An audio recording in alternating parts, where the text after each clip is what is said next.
దేవునికి మహిమ కలుగును గాక. ప్రియ సహోదరి సహోదరులందరికీ ప్రభువైన యేసుక్రీస్తు నామములో ఈ 2025వ సంవత్సరపు శుభాకాంక్షలు తెలియజేసుకుంటున్నాము. దేవునికి మహిమ కలుగును గాక.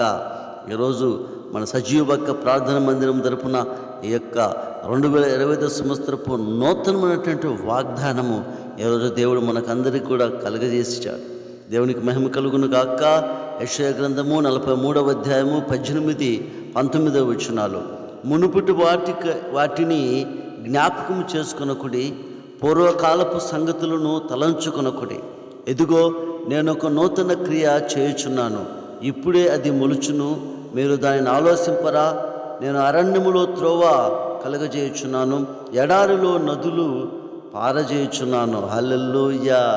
అవును నా ప్రేమ దేవుని బిడ్డలారా, 2024వ సంవత్సరము గతించినటువంటి సంవత్సరంలో మనం అనేకమైనటువంటి ఒడిదుడుకుల మధ్య, కష్టాల మధ్య, వ్యాధుల మధ్య, అప్పుల మధ్య, ఇరుకుల మధ్య, అవమానాల మధ్య మనమందరూ కూడా కృంగి ఉన్నామేమో, నిరాశపడి ఉన్నామేమో, ఓడిపోయి ఉన్నామేమో, మన గూడు చెదిరిపోయిందేమో, మన హృదయం పగిలిపోయిందేమో, అనేకమైన విషయాలలో మనము బాధను అనుభవించి 2024 అంతా కూడా దుఃఖకరమైనటువంటి సంవత్సరంగా భావించి మనమంతరము బాధపడుతున్నామేమో. ఈ ఉదయకాలమున దేవుడు మనకు సెలవిచ్చుచున్నటువంటిది ఏంటంటే, ఎదుగో 2025 సంవత్సరంలో ఈరోజు ఒక నూతనమైన వాగ్దానం నేను మీకు అందజేస్తున్నాను. ఇక జరిగిన వాటిని మీరు జ్ఞాపకం చేసుకునవద్దు.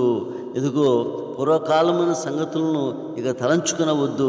మీరు ఇంతకుముందు అయితే మీ కుటుంబాల్లోనూ, మీ జీవితాల్లోనూ, మీ వ్యాపారాల్లోనూ, మీ కలిగిన సంస్థల్లోనూ, మీ పరిచయలోనూ, మీ ప్రార్థనలోనూ అన్ని విషయములందు మీకు బాధలు కలిగి ఉండవచ్చు. వాటిని ఎప్పుడు కూడా జ్ఞాపకం చేసుకునవద్దు. వాటిని తలంచుకుంటూ మీరు బాధపడవద్దు, చింతపడవద్దు, దిగులు పడవద్దు, కన్నీళ్ళు పెట్టుకునవద్దు.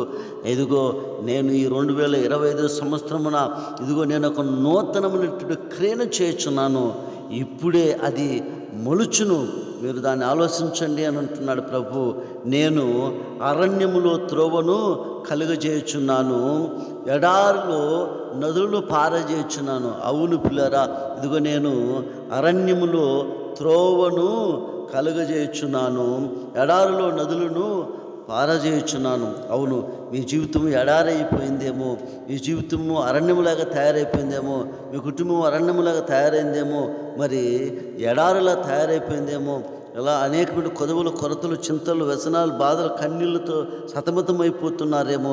2024 అంతా కూడా బాధల సంవత్సరంగా మారిపోయిందేమో. అనేకమైనటువంటి బలహీనతలు చోటు చేసుకున్నాయేమో.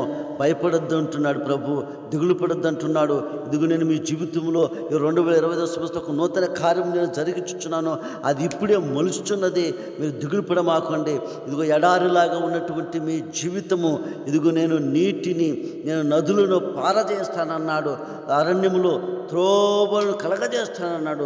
ఎక్కడ మీ త్రోవ ఆగిపోయిందేమో, మీ మార్గం సరళ కాలం లేదేమో, మీ పనులు సఫలము కావడం లేదేమో, అనేకమైనటువంటివి మూయబడిపోయినవేమో, మేలుల ద్వారాలు ద్వారాలు తెరవడం లేదేమో, మేలుల ద్వారాలు మూయబడి ఉన్నావేమో, నీ కుటుంబం అనేకమైన వాటిపైన బలహీనమైపోయినా భయపడమాకండి. 2025 సంవత్సరం నూతన కార్యములతో దేవుడు ఈరోజు మీ ముందుకు వచ్చాడు. ఈరోజు వాటిని జరిగించడానికి ఆయన ఇప్పుడే మొదలు పెట్టుచున్నాడు. భయపడమాకు. దేవుడి మాట దీవించును గాక. ఆమేన్. శాశ్వతమైన ప్రేమతో ప్రేమించిన నా తండ్రి, నీకు వందనాలు ప్రభువా.